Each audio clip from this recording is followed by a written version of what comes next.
I mentioned real briefly in my talk that one of the people that I reached out to was Ron Reed here, and I have to tell you, it was probably the most nervous I had ever been writing an email, because I literally was like Googling wildfires, Native Americans, fire stuff, I don't know, you know, and it's the problem when you're ignorant on a subject is that you're ignorant on the subject, right? And so I was seeking help, and you know, you have the shame of who do I think I am to be bothering this person, or am I going to come off like an idiot? But Ron was extremely nice and answered every email I ever sent for years, and joins us from the Karuk Tribe to talk about what you would like us to know on this subject matter. And today is the first time that we've ever met in person. I almost got there a couple years back, but I was going to be 105 that weekend, and that was the weekend that the AC in my car died. And then once again, remember from my talk, the big fluffy dog, he was going to have to come with me, and I was like, he and I are just going to be panting and totally worthless. So I had to cancel that trip, and then we never got there. So and I probably canceled about 2 or 3 after that. busy man, and so I'll just let you introduce yourself more, okay. And we'll go from there. Okay, thank you so much. My name is Ron Reed. My Karuk name's in Kaka. I'm from a traditional family, ceremonial family. We've been doing ceremonies down the Climate River since time immemorial. I'm a father, grandfather, husband. I have 6 children, 11 grandchildren, and I am co-presiding over our ceremonies, you know, right now. I'm taking a little sabbatical, but I'm here because it's my calling. It's you can call it my calling, but we call it inherent responsibility. When I'm from this family, my grandpa's side, he was a medicine man. He took care of the ceremonies. My great-grandmother was an Indian doctor, and she was a plant, so she knew all that. So there's quite a bit of inherent responsibility running through my genetics. And I'm a traditional dipnet fisherman. You want to Google that, Klamath River, fish, you'll see it. I was a tribal lead. I worked for the Karuk Tribe for 20 years as a cultural biologist, identifying impacts to our culture. Kind of a volatile profession. Calling out federal, state, stakeholders, this is what you're doing, this is what you're doing. And so you don't have a lot of friends, but you have a lot of built up, you know, English, you know, all the different things that I grew up with. I was handed off at birth.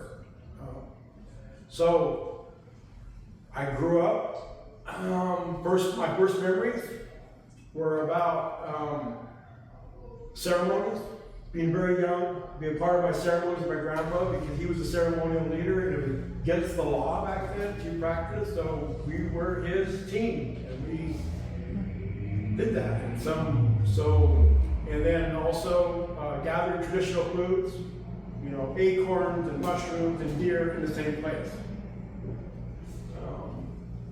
Social issues with Native Americans is probably no big surprise, so I grew up very volatile between then and now. But in that process, I had children. All the things I was taught when I was a youngster come true to life. You got to take care of your survivorship. You got to do whatever you can for your children. This, and this. And my mother put me in a position to go to college and do the thing, but I wasn't quite that smart. I mean, I was smarter than that, I should say. I was a basketball player and I was an athlete, so I kind of thought I could just carry that good graces on until you can't anymore. So, poverty, I associate being a Karuk person with poverty. So I kind of wanted to play basketball and get the hell off the river and never come back. Just so happens that if you're a medicine person, that isn't in the cards. Your genetics are different. And met my wife, had some babies, and became to a point where I remember I was raised by a very strong woman, a medicine woman, and single parent, and I professed that I would never leave my children. So we got to the point where I was self-medicating and different things like that, not being good. And down in the Hoopa Reservation, Robin's a Hoopa tribal member, I'm a Karuk tribal member, different people. And I was living down on the reservation, about ready to leave. About ready to break up my family, but it was kind of like, I knew what I went through, and I wasn't willing to do that without my last chance. Give myself permission. Give myself permission to go up and really seek out the truth and seek the message of what I was born with.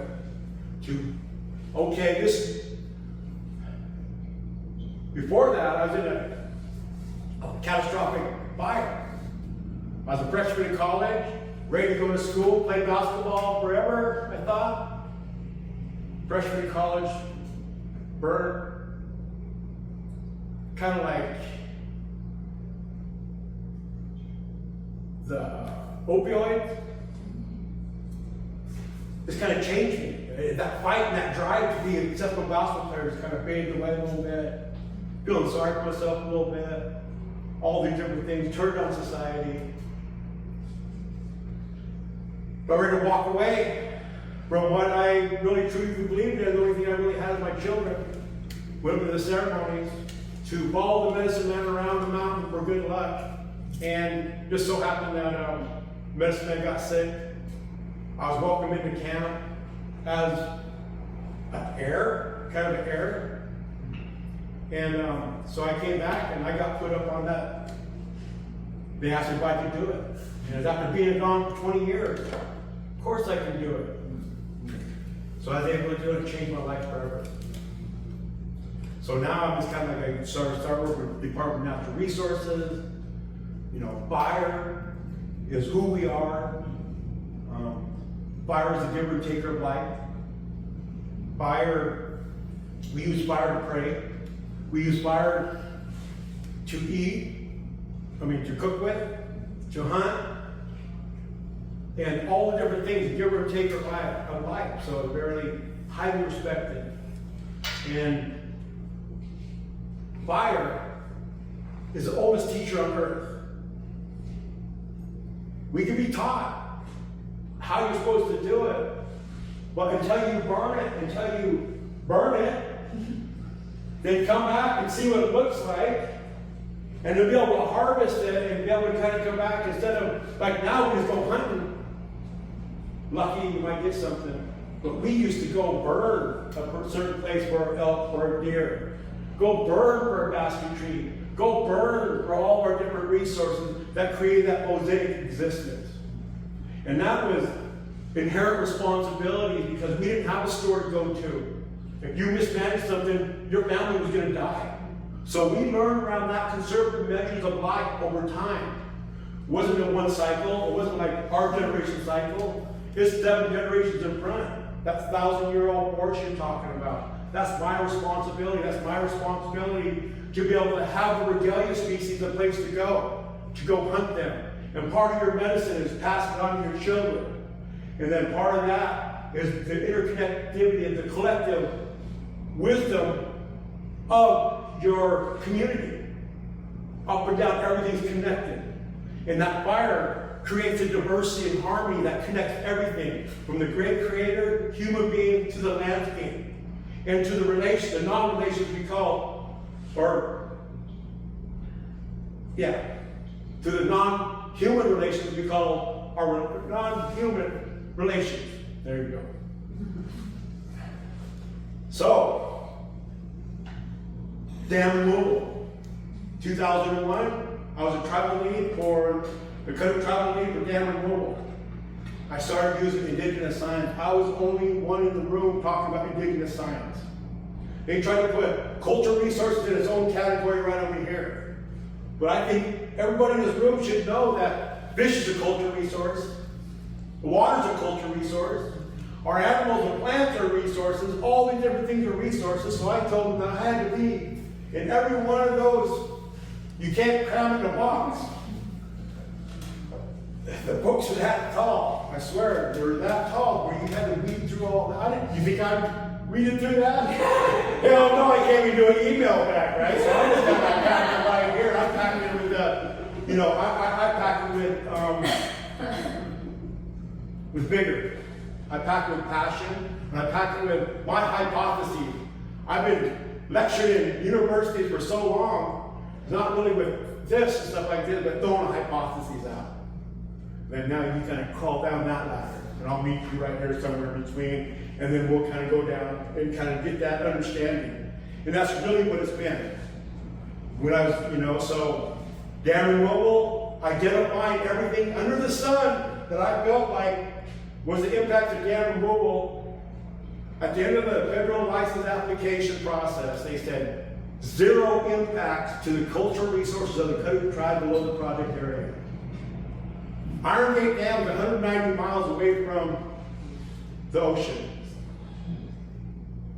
Over 1 million spawning fish came back to the river to spawn. Our people don't eat fish. I was back then, I was saying, I caught less than 50 fish last year, or 100 fish last year. We have the second largest tribe in California. When you're at Berkeley or Oregon, you don't need to be a mathematical genius, that isn't enough. So I think that's where you kind of resonates with the person's spirit and with the person's soul about between right and wrong and the way you perceive things.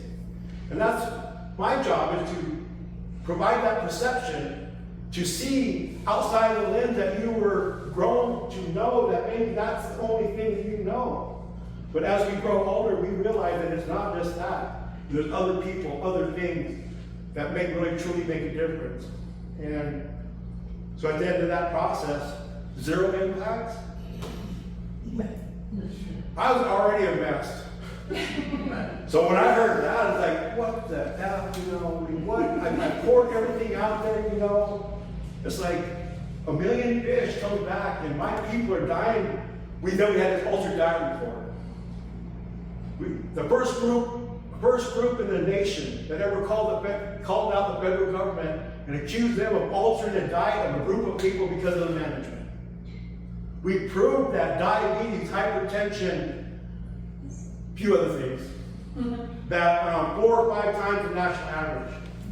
So what I learned out of that is that once you call out the federal government, how they affect your health or your ceremony, they have to answer those questions.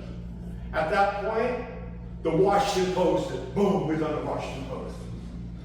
And from that point on, I think we talked about anecdotal. I felt like, on this anecdotal, we want to switch that. Until that point in time, everybody would always like to hear my story, and I'd make everybody cry. I'd be crying like a little baby. But at the end of that, I forget where I was at right there, but at the end of that, so then I'm working with academia to do that report, and then we reach into environmental justice. Never heard of environmental justice ever. And I think that the definition is that a group of people that do not have the resources to manage their goals and objectives because of their economic status or color or race. That's us. So we went down to Cal EPA, did the Environmental Justice Clean Water Act, TMDL. The water's supposed to go the water's supposed to come out of the project area just as clean or cleaner than it goes in. Our medicine people, this is where my mother helped me out a lot, and we quantified our cultural resources. The medicine men, we bathe in the Klamath River for 10 days out of a time, cleansing, spiritual cleansing. And when the water's most volatile, in July and August. So we was able to capture that in the Clean Water Act and TMDL, and it created such a problem that we went into settlement negotiations. The dam removal went into settlement negotiations. They didn't invite us up to Portland of the Pacific Corp office, so we went back to Scottish Power, the richest stakeholders in the world. We went back there, and their owners of the dam, they sold some more Buffett. So we just had to keep on doing activism. I guess my point here is that using indigenous science, indigenous knowledge, to tip the scales of justice. And what that does, it allows, once you're able to identify something, now Western science has to come back and dovetail into that, what's it really mean in Western science. So the quantification there is tremendous. At the time we said, you know, because they needed fish passage, it was too expensive. Well, the dam's got to come down. And so really what happened after that was that we was able to put indigenous knowledge in there. And at the same time, I was saying that once we get those dams out, pretty funny joke, when the dams come out, we're going to need indigenous fire in the landscape to be able to recreate the section of river that is now the spawning grounds. Because the dams have created a transport reach to the spawning grounds, because they know they will no longer go. So now these dams come out, fish go up, the most prolific spawning and rearing habitat in North America. Volcanic fed water system, the water's cool in the winter, warm in the winter, cool in the summer. Huge growth. One of the most magnificent fisheries in North America. So, what's that got to do with anything? Fire. We need to put that transport reach into place. They laughed about that then. They laughed very hard about indigenous fire, but that's what we're doing again. Those are 2 in a lifetime situations that we have turned around in a very short period of time. Dam removal, biggest in world history. That's right up there with, to me, once in a lifetime thing. Landing on the moon, dam removal, it's almost in a kind of a weird way. Kind of maybe going backwards or forward, whichever way you want to look at it. You know, I think that's what's happening. So now we have indigenous fire in the landscape. We've already introduced our knowledge transfer. They got to come back and prove, now it's different. I've been able to create, but they got to come over, what are you saying now? And then you have empathetic managers that kind of come in and share their language with me, so then I can come back over to, you know, to the federal government or stakeholders and use that information. So I'm just kind of like learning as I go and imposing indigenous knowledge where it fits. I was told a long time ago, one of my mentors, Ronnie Pierce, really lovely lady, you get the public opinion, there's 2 ways.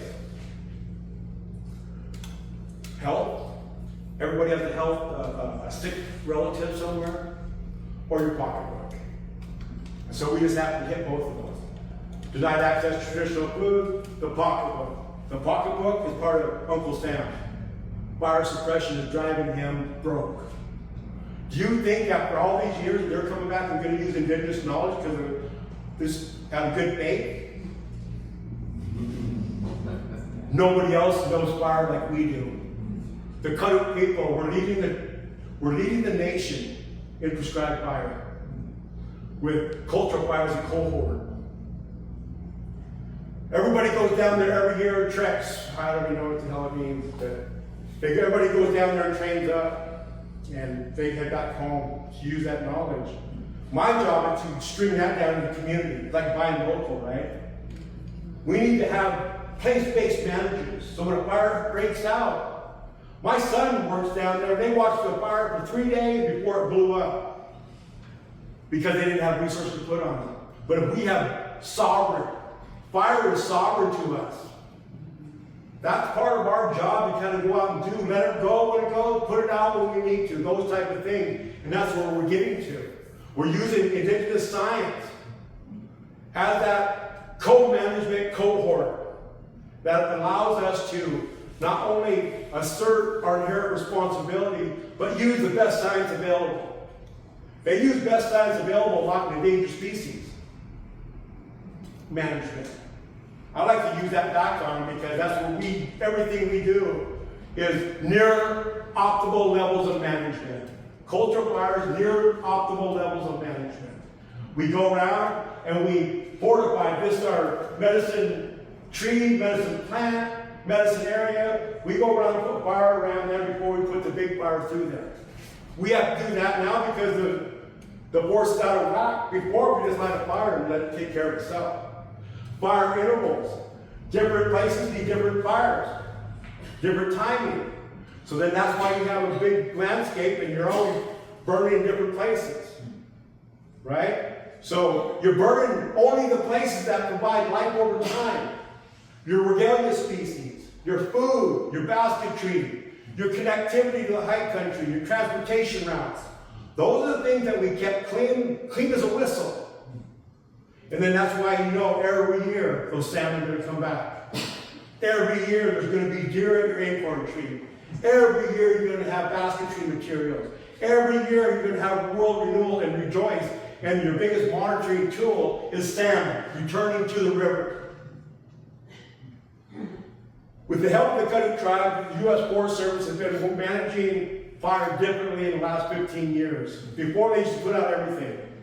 We convinced them that lightning strikes is part of our ceremonies, the weather cycles. And that time of the year, when we make our first salmon ceremony medicine, if we do a really good job, they say there's going to be lightning in those areas. And those fires to be left alone because it's that time of the year. And when they put it out, then it just becomes that overgrowth of brush that creates that tinder, that creates landscapes like this. Okay, so let's see. So anyway, disclaimer.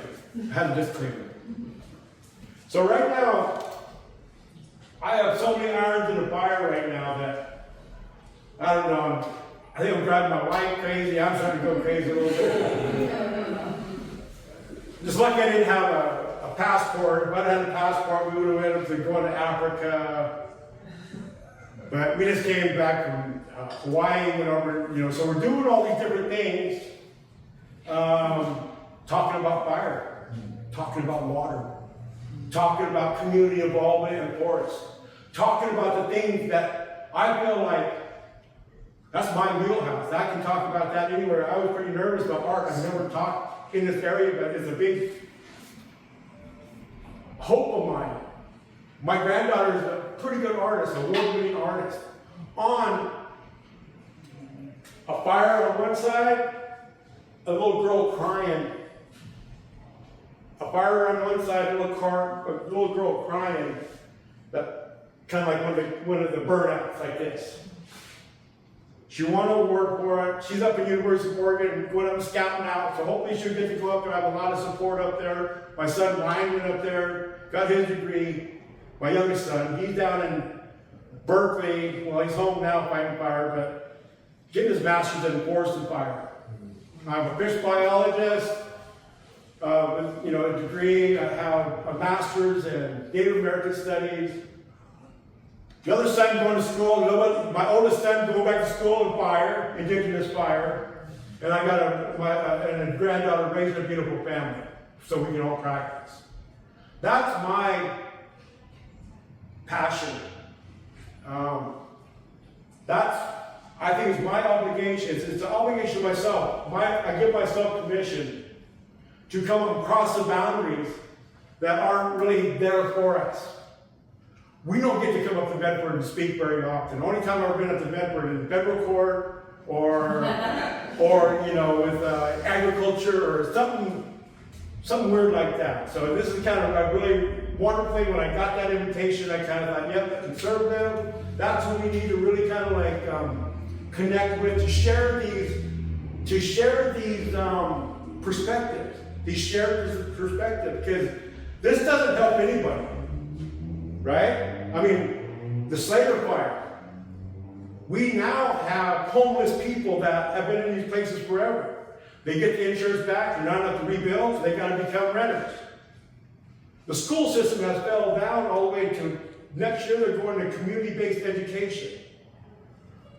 So the guy you're not going to be able to get education slept out of is going to be going back and teaching fire ecology, prescribed fire, and indigenous fire, prescribed fire, and what's the other? Fire suppression. All the differences of those. And then I'm also contracted with the Karuk Tribe with plants. How are plants connected to fire? And of course we know plants are food. And so every year we use fire to renew the world. The name of our ceremony is Pikiawish. The core word is fix it. Pikiawish is fix the world. The Karuk people are fix the world people. We were only contacted after 1850, the California Gold Rush. So we still have our village sites, we still have our trails, we still have our ceremonies, we still have our songs, our dance, we still have our ideology. And now we're utilizing that to move into the future. Move into the future on both walking both sides of the aisle. You don't know how tough it is for me. Well, my son's not going to listen to me as far as me putting any restrictions on him, I don't think. But him working with the Forest Service, that kind of stuff, right? Like I said, my grandpa was born in 1898. The Forest Service was part of the forced assimilation. They had bounties on Karuk people's head for putting fire on the landscape as late as 1900. The state, the federal government, come down and put a bounty over $1 million for that period of time for natives not putting fire on, to make it quit. So now we're being invited back by the same federal entity, arms open, romanticizing every step of the way. But who's going to be the person sitting there saying, this isn't all fun and games? It wasn't too long ago, we're people that are putting fire on, we wanted to go learn how to put that fire, we were getting killed for that. So there's a lot of mistrust still there. Because I'm here talking from a ceremonial standpoint, not everybody thinks like this. But my job is to, how do we find a way? That's what medicine men do. And that's what our people, our leadership of our tribe have been doing forever. So it's my job to be collective, reasoning, to be able to create that connectivity up and down the river, up and down from the river to the slopes. That's my job. I have the ability to do it with, I didn't get my disclaimer. With the group I don't have with me today.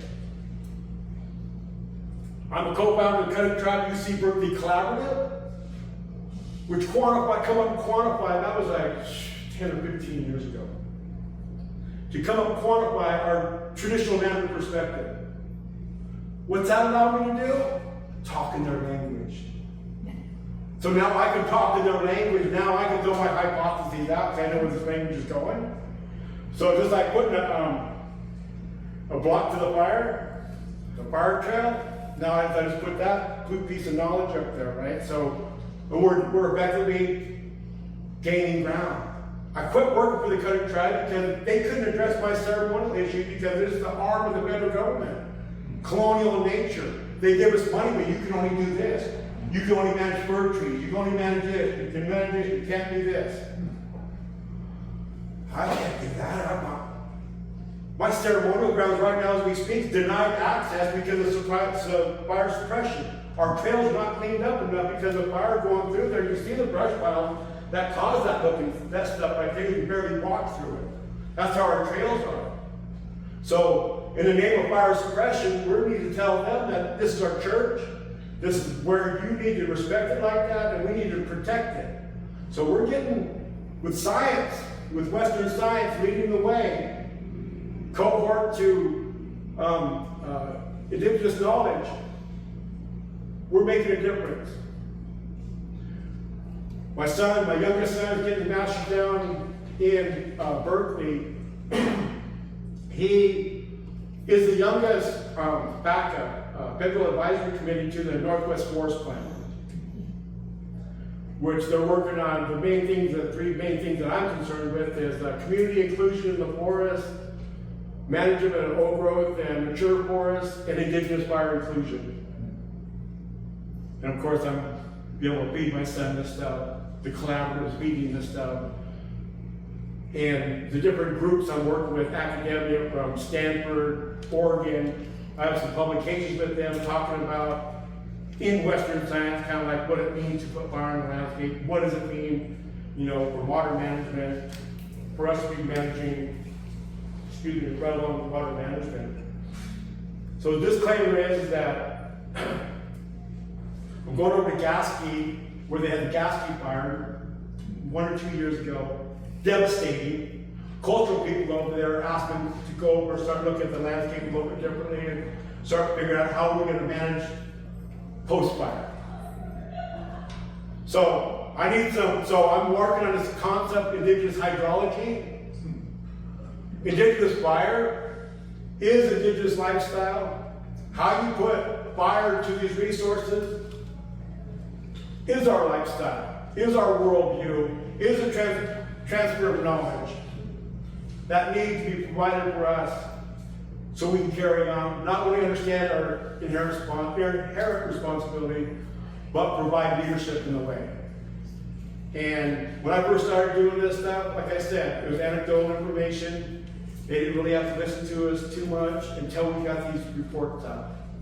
So what this reminded me of is an anecdotal, I was talking this conversation, kind of anecdotal information, because it's not really into our school system. Like, hey, when, I'm thinking of taking this right back to our youth and sitting there saying, you write, you show us your art and write your narrative behind it. That's a really great way of expression. And so I think that's kind of the reason why I'm here today, ladies and gentlemen. It's my inherent responsibility to cross over the aisle, to share that knowledge, and to make a place for my children to live and be. And my granddaughter, if she don't want to be a medicine woman, or if she don't want to be a basket weaver, she don't have to be. That's the beauty of who we are. We teach them what they need to know by a young age, and then we let them develop and flourish. So that's what I'm out here. She's an artist, and now I'm going to be working on folks to kind of like to acknowledge this, and how do we help out our community-based education process down on the base of that Slater fire. The Slater fire went like this, one of the fastest fires in America that shot up the hill over to Oregon, and this is where my family, that's where I was raised, down in that place. I live downriver now, Indian country, but my heart and my spirit is right there. So I'm going to go up to fire ecology with indigenous knowledge to go up and help and kind of like reconvene the knowledge transfer that our community desperately needs. And I think art is just one of those other avenues that I don't think we paid enough attention to it. So I think it's time for that. I think I wore you guys out. But I think that's just who I am. That's kind of like, there's a lot more to discuss, a lot more to talk about, but I think that's good. I think that connects us to why we're here, why we're kind of like, I felt like I owed it to you for connect. I think the first conversation was, I think I heard you and Kari do a presentation, and then, so, and I don't even know if that was it or not. There have been so many things going on, but that's the beauty of why I'm here right now, because I don't know if anything will happen out of this, and if it doesn't, that's fine. We get a nice little place over across town, stay overnight, meet some beautiful people, and have some wonderful conversation. And even though, heading over to Gasky here Monday, or we have dam removal things going on, but I think it's just a really great time to, not take it for granted that these opportunities will always be there. If I can do something, I will. If not, then that's it's not a bad thing to be always trying. So if I missed something, you guys want to talk about something, we can do that. Thank you very much.